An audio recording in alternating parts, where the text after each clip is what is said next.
Good morning. It's early. I'm in my clinic. It's 8 o'clock because I'm interviewing a Australian podiatrist by the name of Josh Truscott.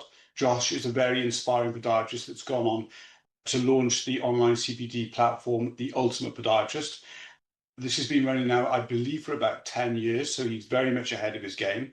I want to ask Josh about the transition from clinical practice into business and worldwide educator, running events across the world, with his latest event being in Chamonix, which I hear was a fantastic event. And I want to hear what's up next for the Ultimate Podiatrist and Josh Truscott. Stay tuned. Josh, welcome to the podcast. Really appreciate you giving up your valuable time. What's the weather like?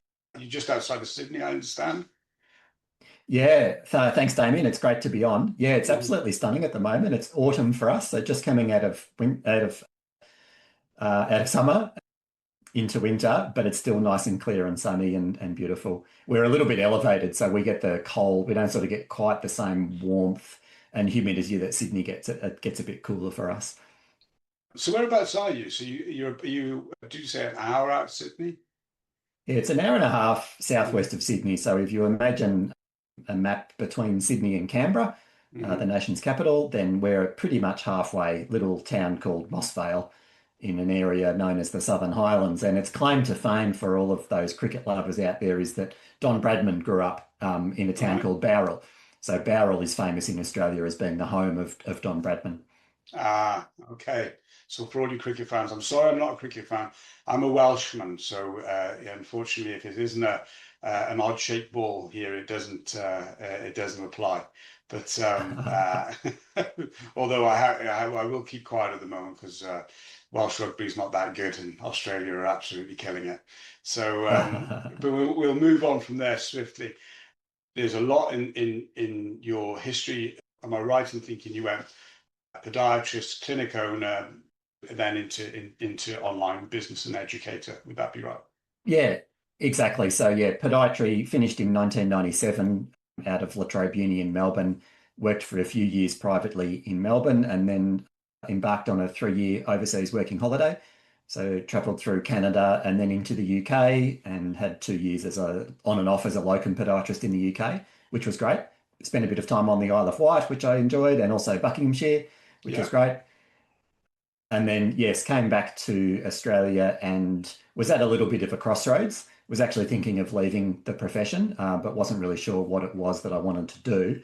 And I knew that if I didn't start a podiatry clinic, I'd probably regret that. So I started a practice and absolutely loved it for perhaps 6 months or a year. The newness and the novelty was great, all the learning. And then reality set in and it started to become challenging. And at the same time, we decided to move interstate. So that first practice was down in Tasmania, and then we decided to move to New South Wales. So that was a natural conclusion to that practice. I was able to sell it, and then we moved. And then, of course, I thought, oh, well, I'll learn from my mistakes in the first clinic. I'll open a second one, and this time I'll do it properly. Yeah. So I opened the second one, and of course, you know what happened is that I made the same mistakes over and over again. I mean, are they mistakes, Josh, or are they the things that we all go through? I've just written a book called Chaos Control, literally written about my life experience. This is my 24th year in podiatry and over 30 years in healthcare. And the feedback that I've had from the book so far is you sound like you're in my head. And I just think it's because we all do the same. Are they mistakes or are they just learning curves along the way? But back to yourself. So 2 practices, and you're in your second practice now. Yeah. So when I was in the second practice, after a year or 2, I joined a business mentoring program, and that really helped to open my eyes to, I guess, what is involved in running a business and moving into the mindset of becoming a business owner rather than a clinician, because most podiatrists in private practices are clinicians that happen to do their best in trying to run a business, not the other way around. And then I think just one thing led to another. So the one of the fellows who was providing the mentoring had written a chapter in a book, and so we were given that book as a freebie. Another person who'd written a chapter in a book was running courses on how to create an online business, and they had a conference coming up. So I went along to that conference. That was a weekend on the Gold Coast, and it was during that conference over that weekend that I had the idea for Ultimate Podiatrist based on the information that I was given at the conference, realized that I could apply the principles they were teaching into the delivery of professional development for podiatrists, and pretty much, yeah, wrote the business plan and started the whole thing over that weekend. So that was in 2014, 15. And then we kicked off in 2015, as you said, just over 10 years ago it was, late 2015. So was there an overlap with you, sorry to interrupt, was there an overlap with you building Ultimate Podiatrist and still being in practice, Josh? Yeah, there was probably 12 to 18 months where I was doing both. And that must have been tough. Yeah, I guess I was lucky in a way that Ultimate Podiatrist grew reasonably quickly. So I was able to exit the clinic reasonably quickly. I did a little bit of locum work on and off for a while, just to sort of keep my hand in and top things up, and that worked well. But it was juggling both for a little while. You were obviously filling a need. I mean, 10 years ago, online education was a thing, but I think really people grasped a lot of online education. COVID was a huge accelerator for that, online platforms and being able to educate through this sort of medium. I mean, I didn't have a Zoom account until COVID. I mean, I'm chatting to you on Zoom now, and I use Zoom almost daily. But I didn't have a Zoom account before COVID. So you must have been, ahead of the game with your online platform. What sparked that need? Yeah, you're right. I was, I mean, whether it was by luck or good design, but I was a couple of years ahead of pre-COVID, I suppose. Mm-hmm. So probably the first thing to point out, I guess, is that the CPD requirements for podiatrists in Australia are a little bit more complicated and strict than they are in the UK. And the wording of the guidelines and the requirements is written in such a way that unless you spend a lot of time looking through it, which I did and do, it's still quite confusing on what you actually need to do to meet the requirements. So I think the first thing I realized around the online platform that it wasn't just about providing education for podiatrists. It was about providing it in a way that aligned with our registration board requirements, so that people knew that if they joined the program and did our education events, they would by definition comply with the registration board. So it was as much a compliance program as it was a podiatry education program. Yeah. So you're filling that need. If they followed your program, then they were fit for practice, basically. Exactly. And solving the headache, like I don't like to use the threat of a CPD audit or conditions on people's registrations. I don't like to use that as a threat and an incentive to join my program. But the reality is that people do get audited for CPD, and I've had lots of clients that have been audited, and it's a horribly stressful experience. And so to be able to have that headache gone of knowing that if you do get audited, you'll have no problems in passing, that was an important factor for a lot of people. I guess having someone to guide them through the CPD requirements, as well as provide a diverse range of content, is what people were happy to pay for. Yeah, absolutely. I mean, this is the year we've got our biannual HCPC audit now, so there'll be a lot of UK podiatrists at the moment hoping that envelope doesn't come through the door, because even those that are diligent enough to keep up with their CPD, nobody wants that audit. So if there's a platform like yours where you can go through it at your own time online and not just comply. Compliance is obviously something that we all must adhere to, but it's also broadening your clinical skills, your knowledge, everything that makes you a better clinician. But I just really wanted to sort of understand the mechanics behind the transition from clinic, because that must have been quite scary. I mean, you've had one business and you've sold it. You said you made mistakes, but everybody does. Then you had a second business, you'd got some coaching on board, so you had a better understanding of what was required, and probably that reflected in your business. So you must have taken quite a risk to sell that and then put everything into Ultimate Podiatrist. Would that be true? Yeah, I didn't feel like that at the time. When you say it like that, yes, that makes sense. But I guess I knew that I didn't have any fears about financial insecurity because I knew that I could walk into probably any podiatry clinic in Australia and get work. There's just such a demand for podiatrists. There was back then and there is now, that not generating an income wasn't on my radar. We don't have children, so that was one commitment that a lot of people have that we don't. And I probably got a little bit of blind optimism and potentially a bit of overconfidence and it may be misguided perception of reality around my abilities. And so actually wasn't really on the radar, to be honest. No. Yeah, I guess as I said, I knew that I'd be safe financially, even if Ultimate Podiatrist didn't work. You say we. Is it more than one of you, with Ultimate Podiatrist? Is it a team or a partnership? Yeah, so it's a partnership. So I started it on my own, and my wife has transitioned into the business over the last few years.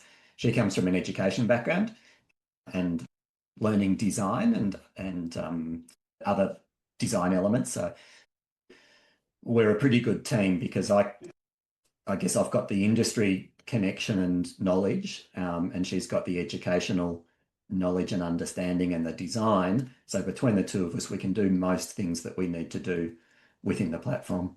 It's a perfect partnership, really, isn't it? It really is. The niche podiatry and an educator behind you. Yeah. My wife, who manages our clinics, was a teacher, so perhaps I should get her to direct my education. So no, that's great. So the two of you working on it, it's quite a partnership. So I suppose my question is, I mean, obviously you're very confident, which is brilliant. But if I was in your shoes and I was writing, a program, an online CPD for my own profession, I would probably have to feel very well researched to be able to create the content, knowing that it was the best content that could be out there and that it was relevant and compliant and up to date. So talk to me a little bit about that. I mean, was this something that you embarked on your own, or did you work with, a team of people that you could rely on to produce that content? Yeah. Okay. So the first point probably is that my interests at uni were quite broad, and I did well at university. I was close to going into an academic career, so I guess I've got a little bit of an academic mindset behind me. I also enjoy a huge range of things within podiatry. So whilst my depth of knowledge is probably not any better than anybody else's, I'd say my breadth of knowledge is quite wide. The other thing that I think is most important there, and this is something I learned from the business mentoring stuff, is you only need to be one step ahead of the audience. So I realized that I didn't need to be a PhD in podiatrist, that all I needed to be was one step ahead of the bulk of where the audience were. And that's not to say that I am or was in my level of knowledge, but because the business model relies on providing expert presentations. So it's not me presenting all of the material. It's me acting as the journalist and the facilitator and the host to tease out the questions and the information from the guest presenter or the expert. Does that mean that there's live events within Ultimate Podiatrist?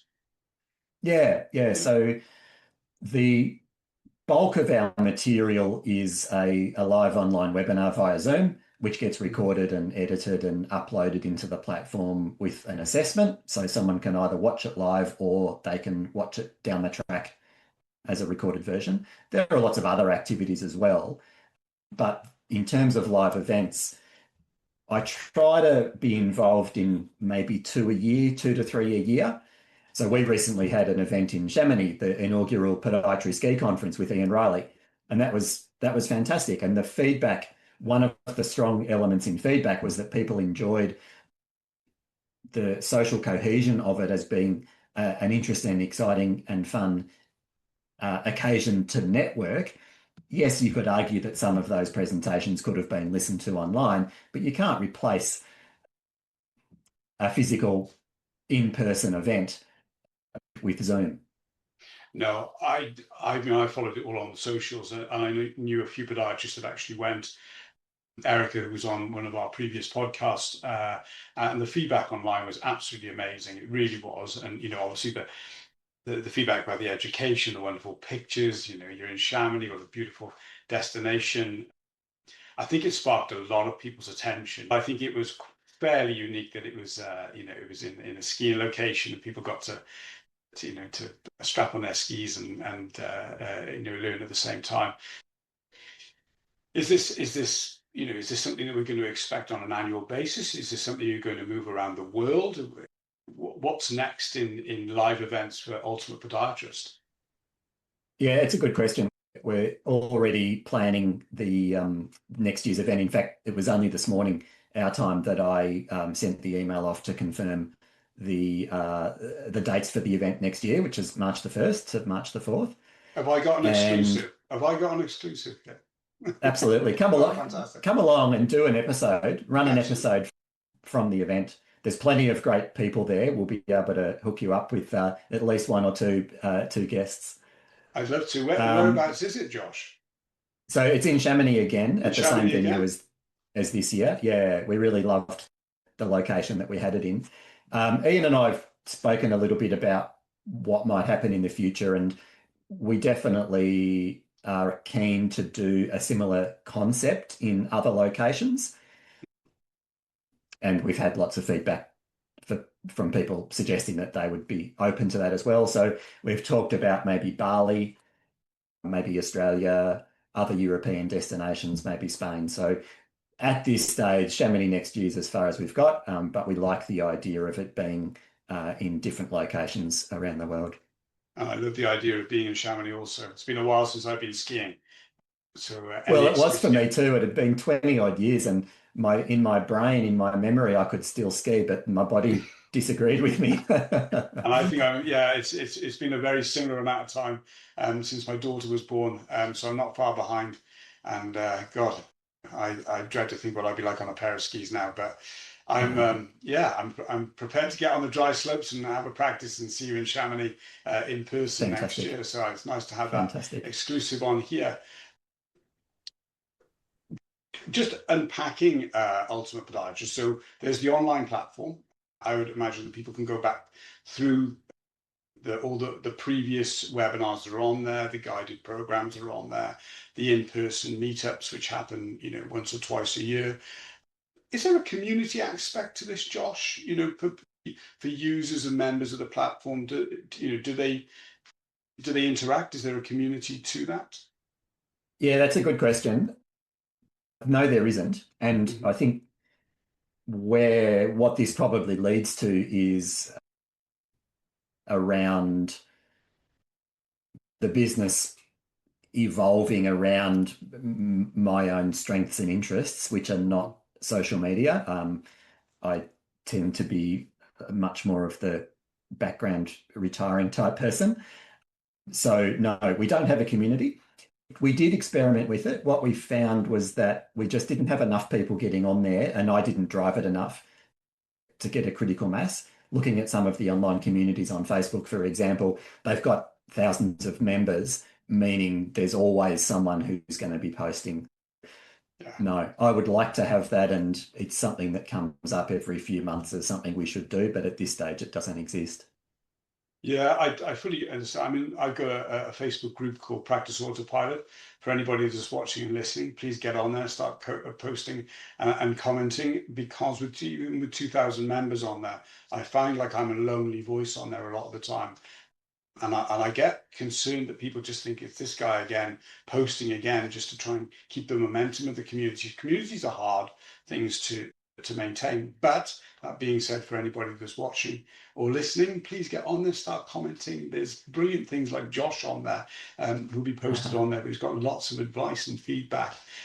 So there, that's my own plug. So, but no, One thing actually, just while I think of it around that idea of community, is that with the Chamonix event, we had a WhatsApp group and that worked really well. So it was, no, I wouldn't say it was an online community, but it was a good way for people just to quickly flick a message to the group asking who's going where for dinner, or, where's the good skiing tomorrow.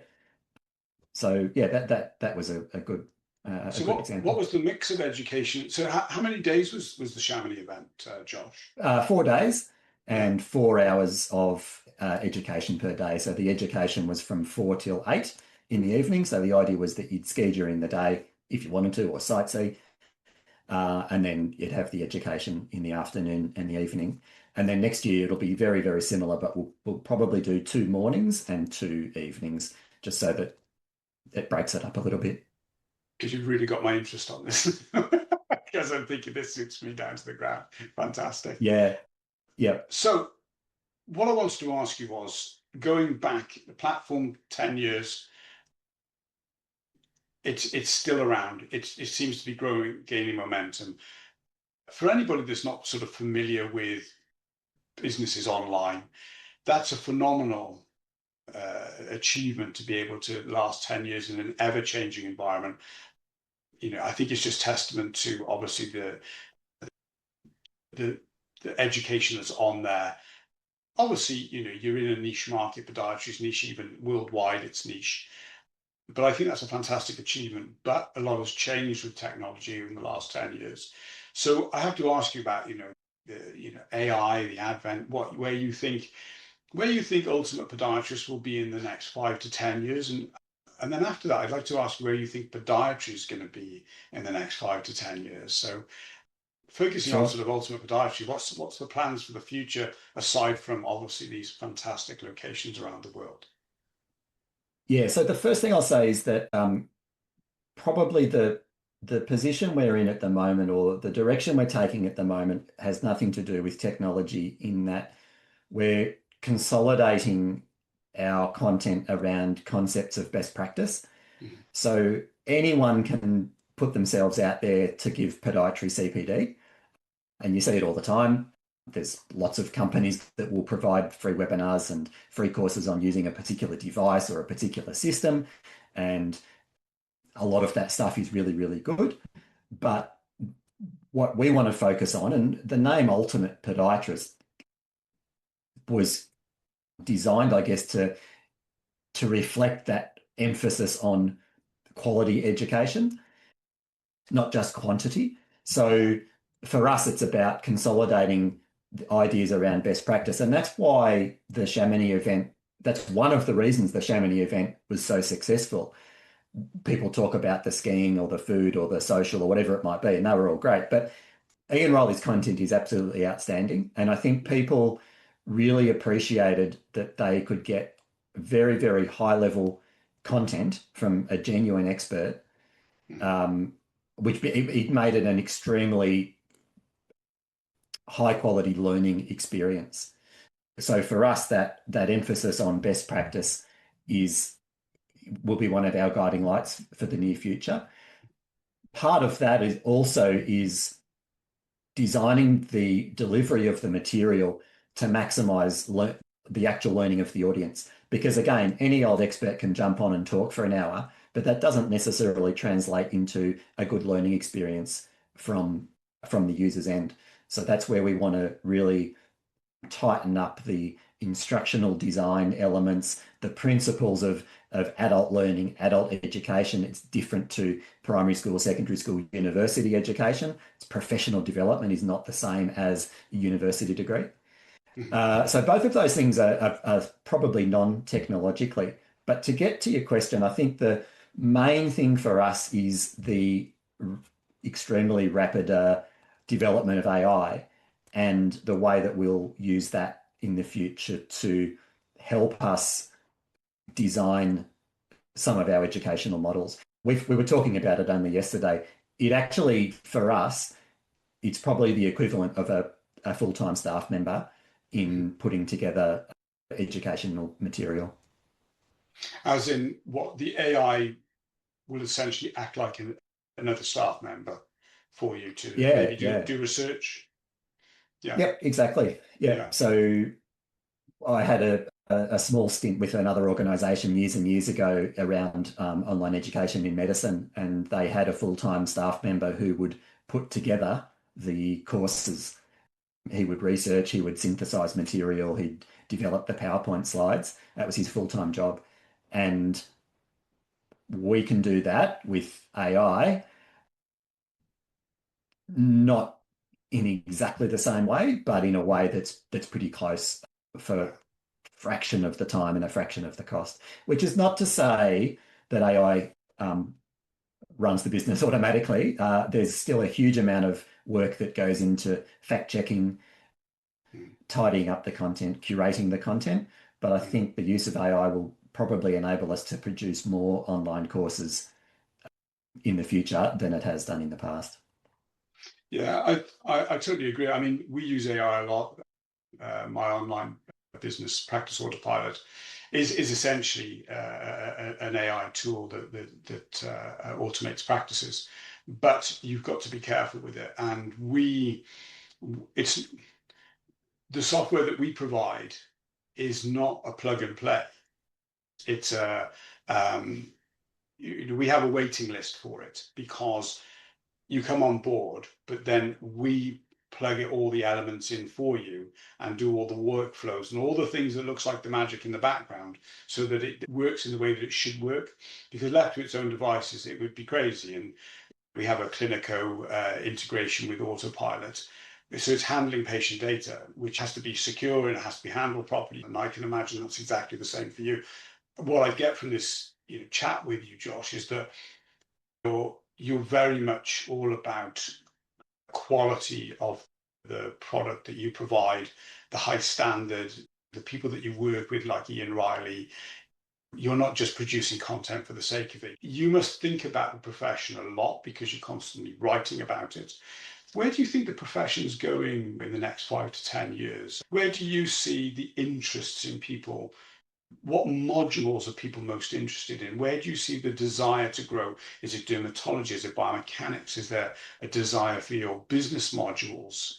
Because you'll have an inside track on this. Yeah, it's a really good question. And it ties in with technology and the ability to market in that what I see happening is that podiatrists who perhaps traditionally would work in a sort of a general podiatry practice and see a bit of everything. I think now a lot of people are finding a niche within the niche. I don't necessarily think there's any one particular discipline or a sub-specialization that's taking off more than others. Musculoskeletal is big. Dermatology is becoming really popular. Pediatrics, minor surgical procedures as well. So there's lots of different areas that we can go into, but I think the message is that people are more able to explore their own areas of interest. And in the olden days before the internet, it was pretty hard to generate a caseload. If you wanted to do musculoskeletal, you would have had to have done a fair bit of marketing and had a reputation over a long period of time to generate referrals around your area of interest and expertise. Whereas now with Facebook ads, Google ads, social media, etc., it's very easy to position yourself as an expert in a particular area of podiatry, and people will travel to come and see you. So I think that's one thing that's made the idea of specialization, for want of a better word, made that a lot more real and likely to happen. Well, as well as the number of people that are teaching some of these courses. So Ian with his skin surgery, for example, and Ivan Bristow, Belinda Longhurst in the UK. We've got Joseph Frankel, all in dermatology, and I'm sure there's lots of others as well. So those people come along and provide some education, then people enjoy it, they jump on, they like the idea of becoming an expert in a particular area. And I think that's, in terms of the direction, I think that's a big part of where podiatry will go in the future. Yes. Yeah.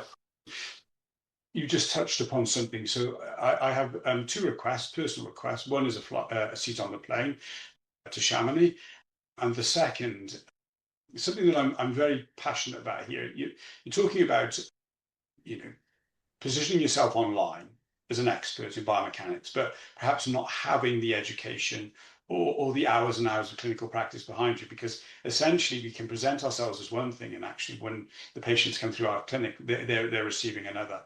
One of my big things here in my clinics is standard of practice, and that everybody in the practice needs to work to the same standard. And if they're not at the same standard, to try and achieve that standard. So standard operating procedures for me is huge. I mean, if you come to foot medics and you work in foot medics, you'll know, I mean, we're doing another CPD event here in this clinic tomorrow where we've got our basic life training, but then following that, I will just be doing a routine podiatry treatment again for the umpteenth time, so that everybody follows the same practice time and time again. So standard operating procedures, I mean, I have a say that I use all the time, which is every patient, every time.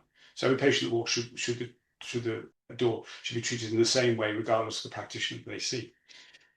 So my second sort of want, if you like, is that leading to things like standard operating procedures. Would this be an avenue that you would go down with Ultimate Podiatrist, where essentially people could come in and see a standardized way of working? So if I wanted to bring my team onto Ultimate Podiatrist, so that we were all learning from the same, education, because otherwise you bring people on from different backgrounds, university, people that have been practicing for years. We've all had a different route in. So then we've also got to then sort of say, but this is how we do it here. So do you have group practices using Ultimate Podiatry to learn, from the same teachers, if you like? Yeah, that's a great question. People are going to think that it was pre-staged, but No, it wasn't. I promise you it wasn't. So yes, we do have a group membership and a Teams membership, and the idea of the Teams membership is exactly what you were talking about, is to produce consistency among the team to allow for continuity of care. So as you say, when someone comes in for their annual diabetic foot assessment, it doesn't matter which practitioner they're seeing, as the business owner, they're getting the same level of care and assessment each time. So with the Teams membership comes the ability to collaborate and put together clinic-specific educational material. The other thing yes, exactly. Yeah. Right. Okay. The other thing, and it's interesting actually, as a point of reflection, that's been there from the start. And in my mind, it's been a huge selling point, but it's actually grossly underutilized. I'm surprised at the relatively small numbers of practices that will jump on board and use that feature, and possibly because it requires a little bit of work from them.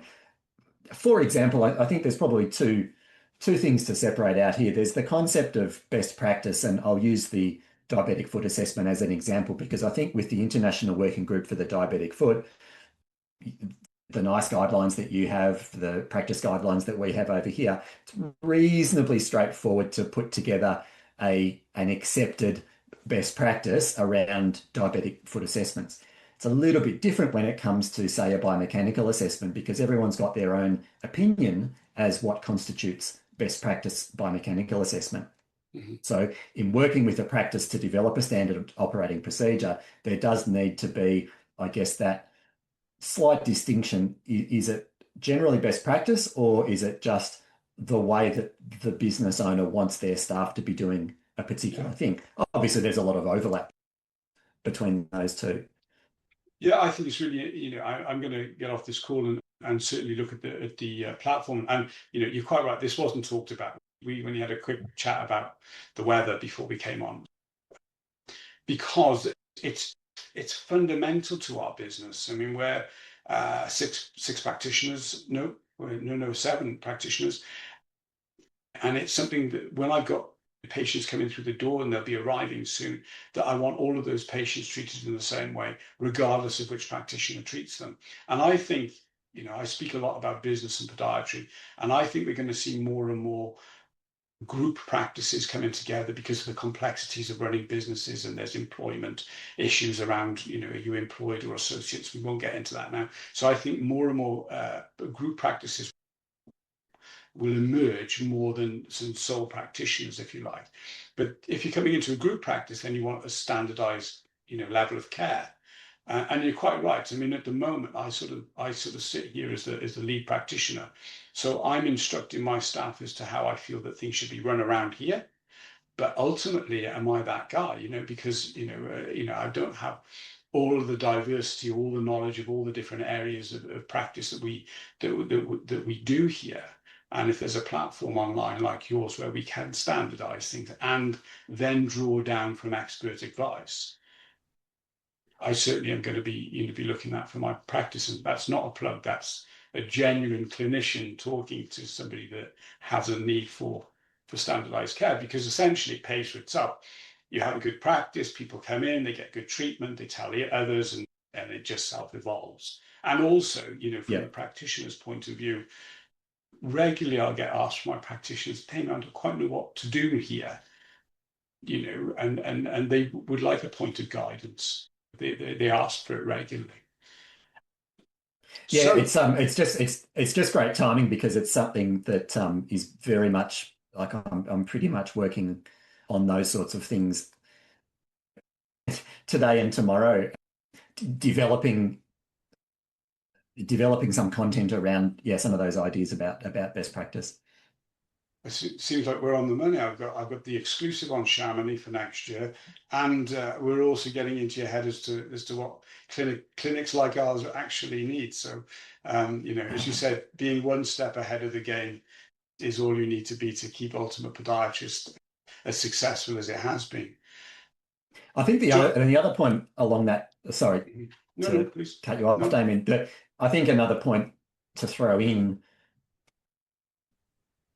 that's probably worth mentioning is, because, and this is not just a plug for Ultimate Podiatrist, but a small business like ours that's effectively 2 people, we're extremely agile. So if someone comes to us with a request, we can get that done within sometimes days or weeks, compared to, say, a large organization where the request has to go through a series of different people who need to have a monthly meeting, then get back, and it just goes on for months and months. So that's something that I really enjoy about being a very small business, is just that ability to help people with their immediate needs very, very quickly. You sound like you love what you do. And this I is do, one of the yeah, things I do. that I wanted to ask you. I love being a practitioner. I also love my business practice autopilot, because I get the best of both worlds. I get to be the geek, and I get to be the practitioner. My toes curled slightly when you said that I was thinking of giving up the profession, because I'm always like, oh, when everybody says that, I'm like, please don't, because there's such fantastic opportunities in and around podiatry. You're testament to that. So what would your advice be to maybe either a new grad, somebody that's been around a while, maybe getting a little bit jaded with working, in the NHS or private practice? What would be your advice to keep these people in practice and pushing the profession forward? Yeah, so I've got a few. The first one, in no particular order, the first one I would say is find people that you can talk to, whether it's a formal mentoring arrangement or just a few colleagues. That was something that I didn't have a lot of in my early years. I had lots of great podiatrists to talk to as podiatrists in terms of managing foot pathology, but I felt very much alone, that I was the only person who was in their early 20s and probably not really all that satisfied with being a clinician and didn't really know what to do. So finding a good support network, I think, is the most important thing. Secondly, is accepting that if you feel in a rush or whatever you're feeling is genuine and real and valid. I had a lot of guilt around feeling that perhaps I was doing the wrong thing in terms of wanting to move out of off the tools, if you like, feeling that, I was wasting the education that I'd had, et cetera, et cetera. So trusting yourself and giving yourself permission to acknowledge what you're feeling as genuine and real. And that ties into then the support network, because the more people you speak to, the more commonality you'll find. Mm-hmm. The other one, which is a great saying that I remember from the business mentoring days, is you can't steer a parked car. So what I used to do was I'd sit down on a Sunday afternoon with a pen and paper and think, all right, I'm going to work it out. I'll solve this problem, because that's what I was good at. I'll solve this problem. But it's the momentum of actually doing things that enables you to find out what it is that you want to do. So try 100 different things. The 101st might be the one that gets you where you want to go. But without trying things, you won't know. And you often think, I used to think, oh, well, I'm interested in this. I was interested in sport and health, like a lot of us, and I'm interested. So it was naturally, I'll go into sports podiatry. But the reality of sports podiatry is quite different to what your perception of it is as a young person. So until you actually do it and try it and realize what it involves, you don't actually know. No. What I try to do with the people that I work with is to keep them interested by diversifying the treatments and the services that we offer. And I sort of expose them all to everything and say, look, you don't have to be brilliant at everything. You don't have to do everything, but try it, because you'll find an area that you really love that will then keep your interest, and that will be the interest that you'll pursue and take that forward with your career. That is what will keep you getting up in the morning and coming into work and being interested in your job. And I think it works, I really do. I think somewhere along the line, somebody told me that, don't keep the newbie in the corner doing all the work that nobody else wants to do. Bring them in and start exposing them from day one. And it was probably one of the best pieces of advice that I heard in growing my own practice, certainly, is allowing people to express their own ambitions, but within your clinic. I've thoroughly enjoyed this, and I now just want to sign up to the course in Chamonix, get on board with Ultimate Podiatrist, and that's not a plug. I think it's going to solve a solution for us here in clinic. So tell us a little bit about how to get in touch with you and the benefits of maybe reaching out to yourselves and coming onto your platform. Yeah, sure. What I probably didn't mention, I suppose, in terms of the history and the timeline of it, is that the original product was called CPD Made Easy, and it's a subscription-based program for Australian podiatrists. Mm-hmm. And then we spent quite a lot of time, I guess, trying to fit that product into other countries, with the challenge being that every country has its own registration requirements. Mm-hmm. So we effectively have two sites. One is ultimatepodiatrist.com.au, and that is the Australian product, which is an annual subscription pretty much for all the CPD that you need to comply with our registration board. And the second one is called Podiatry CPD Online. So podiatrycpd.online, and that is our international product. So that covers all podiatrists outside of Australia. The content is different, the subscription arrangement is different, but a lot of the principles are the same. So if you're in Australia, ultimatepodiatrist.com.au. If you're outside of Australia, podiatrycpd.online. Josh, I'd like to thank you for your time. What people didn't see there, because I cut this video, is I literally had my staff coming through the door. My clinic's about to start. It's 9 o'clock here in the UK. What time is it with yourself, Josh? 6 p.m. Time for 6 tea. 6 p.m. Time for tea. Well, I'm just about to start my day. You're just about to wrap up for yours. Thank you so much for your time. I'm really looking forward to getting on board, seeing you in Chamonix, and watching where Ultimate Podiatrist goes now in the future. And I hope anybody that's watching this or listening to this if you're looking for CPD, and I know that at the moment this is a very crucial thing with the HCPC audits in the UK, and if you feel that you may be needing some CPD updates, or you're looking to align your staff, as I am, with your own standard operating procedures and expert advice that you can find online at Ultimate Podiatrist, then head over to Ultimate Podiatrist and sign up and support Josh and the fantastic work that he's doing in Australia. Thank you for your time, Josh. Really appreciate it. Thanks, Damian. I've really enjoyed being part of it and look forward to catching up with you soon. Yeah, take care. Thank you. Bye now. Bye-bye.